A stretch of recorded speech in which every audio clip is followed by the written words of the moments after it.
Halo, perkenalkan nama saya Nadia Rifka Safira, peserta latihan dasar gelombang 1, angkatan 1, kelompok 1 CPNS MA yang bekerja sama dengan Balai Diklat Keagamaan Makassar. Pada video kali ini saya akan membahas terkait materi agenda 2 yaitu harmonis, loyal, dan adaptif.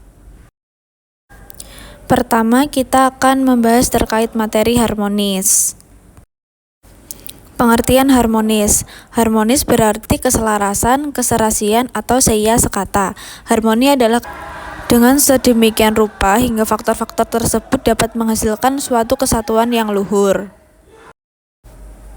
3. Kode etik harmonis. Yang pertama, menghargai setiap orang ataupun latar belakangnya. Kedua, suka menolong orang lain. Dan yang ketiga, membangun lingkungan kerja yang kondusif. Pentingnya suasana harmonis. Yang pertama, membuat tempat kerja yang berenergi. Tempat kerja harus dibuat sedemikian rupa agar karyawan tetap senang dan nyaman saat bekerja. Tata ruang yang baik dan keberadaan ruang terbuka sangat disarankan. Desain ruang terbuka dapat meningkatkan komunikasi, hubungan interpersonal, dan kepuasan kerja.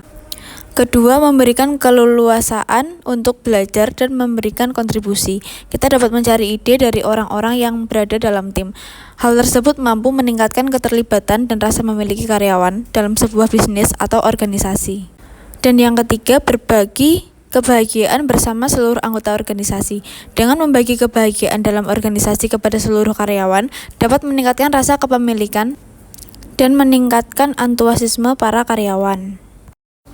Peran ASN dalam kehidupan berbangsa dan menciptakan budaya harmoni dalam pelaksanaan tugas dan kewajibannya adalah sebagai berikut. Yang pertama, posisi PNS sebagai aparatur negara. Dia harus bersikap netral dan adil. Dengan bersikap netral dan adil dalam melaksanakan tugasnya, PNS akan mampu menciptakan kondisi yang aman, damai, dan tentram di lingkungan kerjanya dan di masyarakatnya. PNS harus bisa mengayomi kepentingan kelompok-kelompok minoritas dengan tidak membuat kebijakan peraturan yang mendiskriminasi keberadaan kelompok tersebut. 3. PNS harus memiliki sikap toleran atas perbedaan untuk menunjang sikap netral dan adil karena tidak berpihak dalam memberikan layanan. 4. PNS harus suka menolong baik kepada pengguna layanan juga membantu kolega PNS lainnya yang membutuhkan pertolongan.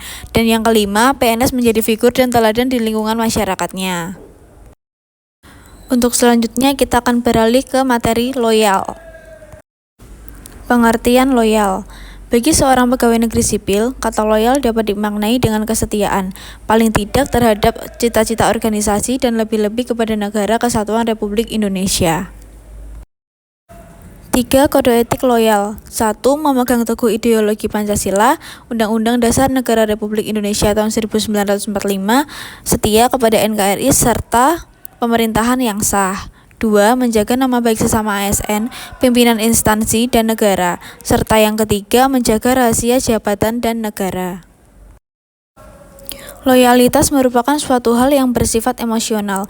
Untuk bisa mendapatkan sikap loyal seseorang, terdapat banyak faktor yang akan mempengaruhinya. Terdapat beberapa ciri atau karakteristik yang dapat digunakan oleh organisasi untuk mengukur loyalitas pegawainya. Antara lain, A. Taat pada peraturan. B. Bekerja dengan integritas. C. Tanggung jawab pada organisasi. D. Kemauan untuk bekerja sama. E. Rasa memiliki yang tinggi.